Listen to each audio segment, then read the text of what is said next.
everybody. Thank you for staying with us on the last day. I am Sophie Thompson. Oh, this doesn't seem to have changed on the big screen. I have. It's changed here. Oh. There we are. Thank you. I'm Sophie Thompson, co-founder and CEO of VirtualSpeech. We specialise in predominantly off-the-shelf soft skills training, but we do have the option for customisations as well. We've been going for 10 years now, and we originally started as the first virtual reality app to overcome the fear of public speaking. And that was based on a need that we had. So you wouldn't believe it now because you can't shut me up, but I did used to have severe social anxiety.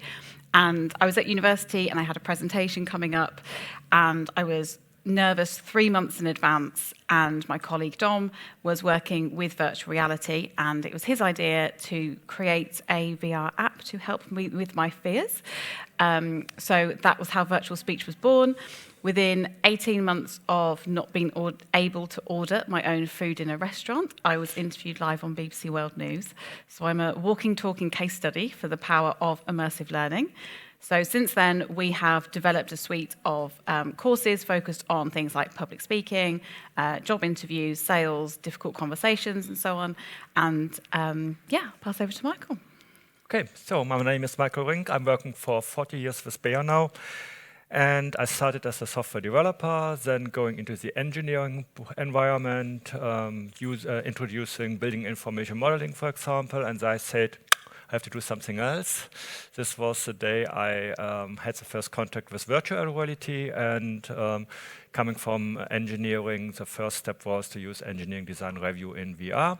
Yes, so all started with the immersive technology. So I'm now here. Meanwhile, at Bayer, I'm the product manager for immersive technology, and I'm happy to be here and speak a little bit about what Bayer is doing and what we are doing, especially with virtual speech.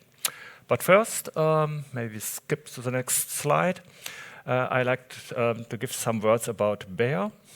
And these are approximately 25 slides I got from my communication department. Do not even get the first one. Oh, now you got it. They are all in the handout. The vision of Bayer is health for all and hunger for none. And this is a vision I really like and live for, since this means we are doing something for the people in the world. And this we are doing with 3 divisions: pharmaceuticals, healthcare for consumer products, and pharma for plant protection ingredients. And our goal is here to have food for the world. And yes, this is what we try to achieve. If you skip, like mentioned before, we do this in 3 divisions: pharmaceuticals, healthcare, and crop science. And we have 1 support structure, enabling functions, and this is where I'm working. Thank you. I've already given a bit of an introduction to VirtualSpeech, but in the last 10 years, we now have over 50 off-the-shelf role plays, 30 courses, work with over 400 organisations across 174 countries, with about 700,000 learners. We're approaching 1 million. Hopefully 2026 will be the year. And here's some of the enterprise clients we work with, but we do also work with higher education too. The reason I told you the story about how we started is because obviously today we'll talk a lot about upskilling, improving our skills, but we also focus on improving confidence to use those skills. I think it's very easy to memorize the theory of something, but it's much more difficult to put that into practice. So the VirtualSpeech product is built with learning at its core, and it just so happens to be the best technology to deliver that is XR. So we've adapted Kolb's learning cycle to practice, feedback, reflect, apply. So the learner journey is that they will use VirtualSpeech to practice, whether that's delivering a presentation or a role-play conversation, and they have those dynamic, there's no branch learning involved. You have those dynamic conversations where the avatar is responding uniquely based on the input of every learner, so it's very personalized. And then once they finish their role play, they get instant feedback. So on the back end, there's over 50 data points that we're tracking that then culminates into easy to digest feedback for the learner, and that's divided up into feedback based on the delivery, so how they've said what they've said, and then what they've actually said as well. So that ranges from filler words, pace, volume, tone, eye contact, body language, but then also phrases that they've said and recommendations for how they could have said them better. After they've received their feedback, they can reflect on that feedback with a one-to-one AI-powered careers coach who has all the knowledge of that role-play conversation, their feedback. The learner can discuss their feedback with them, so if there's something that they don't understand about the feedback, if there's something that even an element that happened in the role-play conversation, so I don't know, if they're delivering bad news, for example, and the avatar gets quite angry or defensive, they can then ask the careers coach how they would handle somebody who would have that reaction. And then finally, bringing that all together is actually applying that knowledge. So they can either go back in and do the role play, or once they feel confident to do so, they can then actually have that conversation in the real world.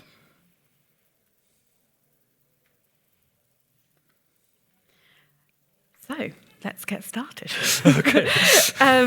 So let's start with your journey. What inspired you and your team to explore XR and XR for training? So, yes, to be honest, when we started 6 years ago, we were laughed at, those guys gaming all the day. And even today, if somebody passes in at our showroom, they stand there and looking at us like watching the kids in the ballroom in IKEA, We are still something the crazy guys here. But we were able to convince a lot of people and management that immersive technology is a right medium for certain kind of trainings. And we will see and hear about this because there are no traditional solutions were available.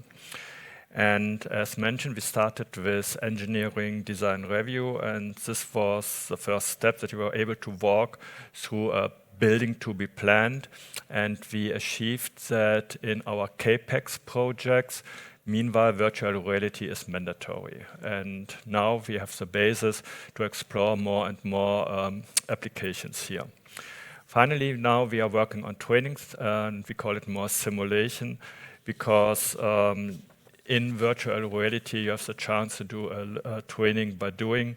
You can be on places you normally can't be. You can try things you normally can't do. You can doing dangerous things in a safe environment, and you work with dangerous and hazardous materials, all this. And these are the benefits of VR, and this is where we now try to ramp up this the usage. And what me inspired over the last year why I'm doing this, most of the colleagues are open-minded. So nobody is coming to me and saying, this is stupid what you are doing. They're supporting us. We have an increased engagement. We see more and more people seeing the potential of immersive technologies. We hear a lot of great ideas. We can't follow them all.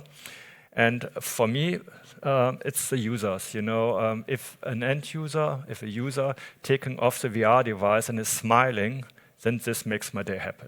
Mm-hmm. And so what's Bayer's broader vision for using XR in learning and development? So the vision is clearly to have the return of investment, and it's not about doing VR because VR is great. You have to have a business case behind it. But you don't often get just a number, it's more behind it. If you get better trained people who are not doing a mistake in their daily job, then you're already achieving something. For example, if people working in a clean room environment or in a aseptic environment and they are doing mistakes, worst case is just destroy the complete work of a day. And if you could achieve that you don't have to destroy anything and don't have to trash anything, then you have something gained already. And for the engineering design review, if you are able to don't make mistakes in the planning, but already can start production in a production plant, then you have the faster time to market, and then you gain the money. So it's not only what is the number you can achieve with virtual reality, it's what you can achieve with the people behind it. And definitely what we like to achieve is to have scalable solutions, not only one single point of solution, but really something that can be used from a lot of people at Bayer, that can use even outside of Bayer. And all of this has to be integrated somehow in our ecosystem.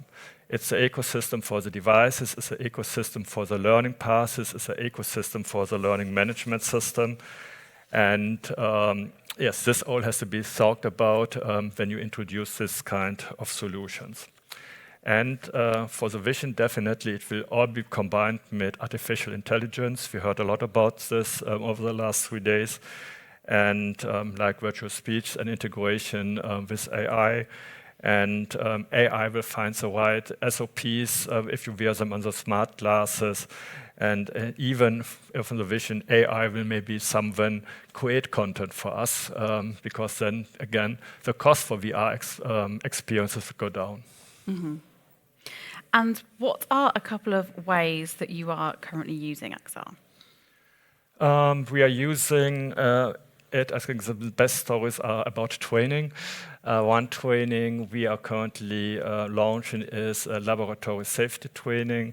This means we bring people in the situation how to work in a laboratory. This was done normally with few markers, but you can do it much more better in virtual reality because you can visualize the unseen, you can visualize an airflow, you can show people how risks there are if you build an experiment, for example, wrong in a fume hood.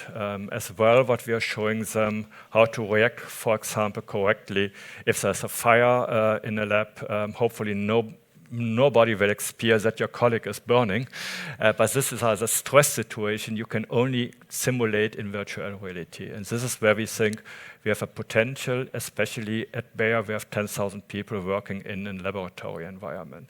So this is really a use case where you can scale up. The next where we are using virtual reality is soft skill training, not like Funny virtual that. speech, with virtual speech. And we are currently using virtual speech for 3 use cases. One is interview training. So we offer people who want to change their job, whether it's internal or externally, to practice interview settings with their own CV, with their own job descriptions they are applying for, so they really can train to be in this situation. If you, for example, work like me 40 years, or a lot of Bayer staff 20 years in the company, you are not practiced anymore in doing a job interview. So this is where we're using virtual speech. One is that we train our procurement department in negotiation, and here again in difficult situation. And the last use case we are currently introducing is intercultural training. Originally, we were thinking about how to train US and European people to work with Indians in their teams. Meanwhile, we train the Indians how to work with German and US leaders. So this is where we really have benefits here. And why we are using AI-based training, no trainer is required. We have training classes where we know the general, but in former times you hired actors to do this training, or you take a buddy system, but that's not always as possible anymore. And here we have the possibilities to use devices and to train them, so it can be used independently whenever our colleagues would like to do it. And to be honest, it makes fun. And why we use virtual speech, we think you are actually one of the leaders in the market. The system is working. We have good feedback structure in it. And yes, but maybe we should show what we are all speaking about the interview training. Yes, so because this is on we the skipped interview this training. Click twice. We don't have sound. This is going to be of limited benefit with no sound, but you can see that you can upload your own resume or CV and the job description for the job that you're applying for, so then you get an entirely personalised interview experience based on your unique experience, the role you're applying for. You can choose different environments to practice. Oh, thank you. We can choose different environments to practice in, and we've got 11 different avatars that you can choose from as well. Could you elaborate on the specific challenges you faced while developing that collaborative feature and how you addressed them? It's important to understand the context and the steps you took to overcome those obstacles. The team was very large, and so we had to have daily stand-up meetings to ensure that everyone within the team was communicating with each other. Daily stand-up meetings can be a great way to facilitate communication. How did you ensure that these meetings were productive and that the team's communication led to effective collaboration on the project?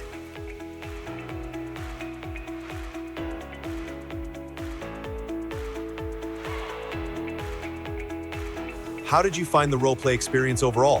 What stood out to you?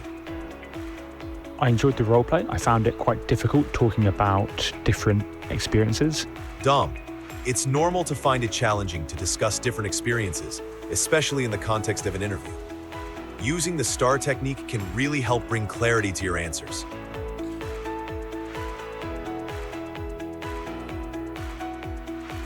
There you saw that learning cycle in action. So this is all very fun and interesting, but what are the results? So this was incredible positively feedback we got from the trainees. And if you see here, we have a net promoter score of 81. We more like the star rating, and this is 9.2 out of 10. And yes, people who use the devices ask us, can we take them at home? You know, in 2 days I have another interview. Can I come back to you? And they really took the opportunity to do these trainings. And maybe if we go on the next slide, I hope you can read it. There are some quotes we got from the trainees. It's like a live interview with a real coach. It's a good practice in a safe environment. It makes difference. It's all about me. I'm surprised about what is possible today. And yes, it's the most engaging training I ever did. Great. So every organization faces hurdles when they're implementing any new technology. What are some of the challenges that you faced at Bayer, and how did you overcome them? You mean how we convince management? Yeah.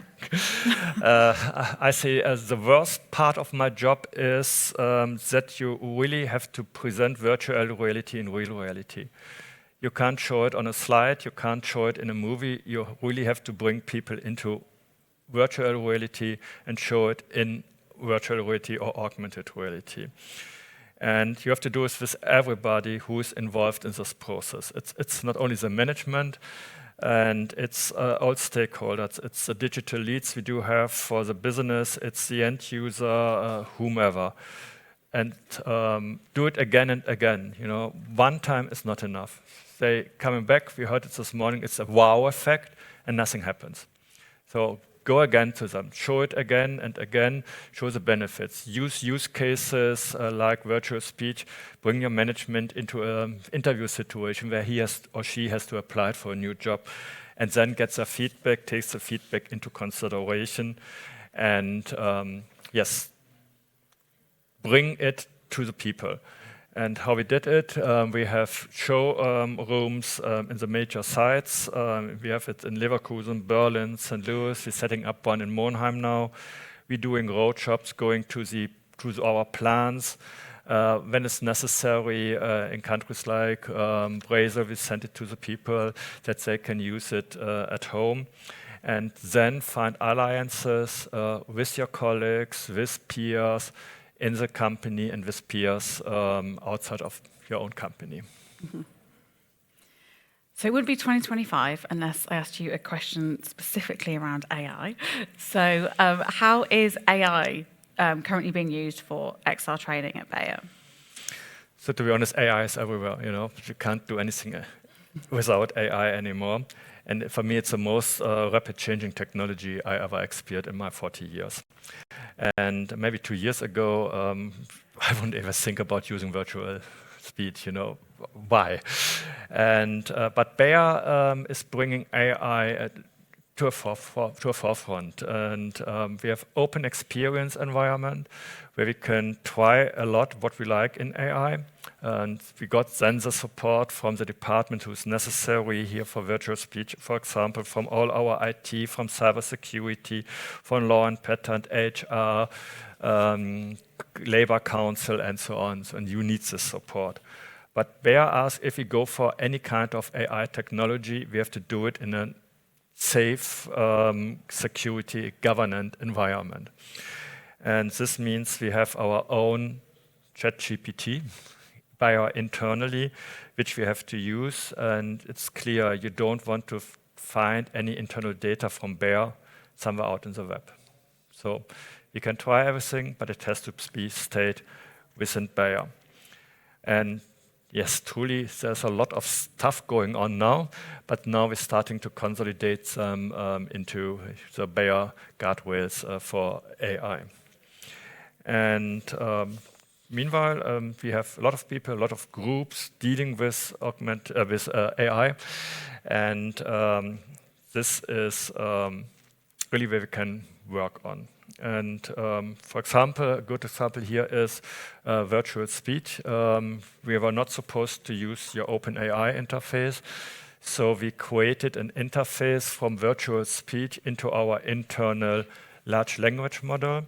And this is not only because policy asks us to do it, but it has a great, great benefit, because with this interface, we are able to connect to Bayer internal data. For example, if you have best practices in discussion handling, the feedback in virtual speech will be based on the Bayer recommendation. And this is a big, big benefit we do have with our structures. Mm-hmm. Yeah, and that's something that makes our work together from virtual speech's perspective very unique as well, because Bayer are the first company that we did that with. We do not have other people interested in that, but I would say it's quite an advanced way of using AI in XR. So how has, I'm conscious of time, so I'll just do one last question. So how has your experience been personally, like working with virtual speech and using or implementing XR training at Bayer? So I think the benefit of virtual speech is you have the basis how to do feedback. You have the basics how to integrate the knowledge about good practice, about communication. And so you translate the learning knowledge into the technology.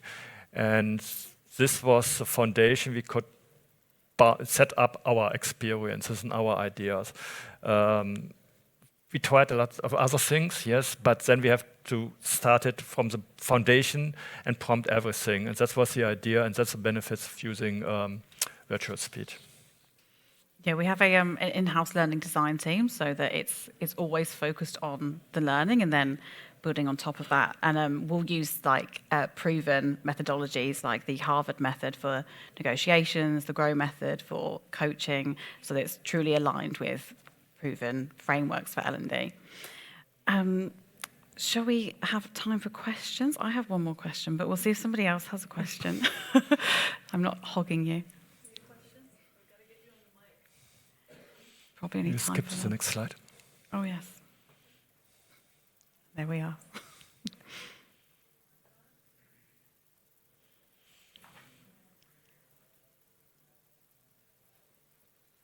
Am I on? Okay. Thanks for the interesting chat. I learned a lot today. A question for Sophie: how do you actually measure the impact of your product other than measuring Net Promoter Score? Yeah, so we've got over 50 data points on the back end that all come together, and then we have an admin dashboard that's available for admins like Michael would have access to data, those data dashboards. And then we've got metrics on there so that the cumulative scores that they get, so I think on the video you would have seen like a circle with different scores in, you can click into them. The admin can also see all of those things, and then we have a % improvement score, which measures directly how their first performance was compared to where they are now. And I think that's something that is very unique for XR and AI is that typically soft skills have been very difficult to actually measure in a quantifiable way. You had to do surveys, and it was much more about how you feel like something went. Whereas using these technologies, you can now have those data points, which helps you then to prove the ROI. Is it possible to validate these metrics with the real performances in the actual work field afterwards in somehow? Yes, I mean, Michael might be able to speak more to any specific examples there. So, for me, it's an indication if people who came to us are not longer asking for interview training, maybe they got a new job, And the feedback is, especially if you look for presentation training, that people came and say, hey, really, this helps me. I tested it, and I was then asked, for example, from the audience questions which I didn't like to ask, so I changed my talk. So this feedback we really get from the people, yes. It's not only fun and not only games, that they really learn something in the sessions. Thank you. One more question. He flagged me down up here. We got to make it short, though, because we got to get ready for the next speaker. That must be you. Hello. How many headsets does Bayer have, and how do you manage rolling out training? Are you doing training centers in each of your locations, or can employees rent a headset or borrow a headset? How do you do it at Bayer? Okay, yes, and yes. Okay, that was easy.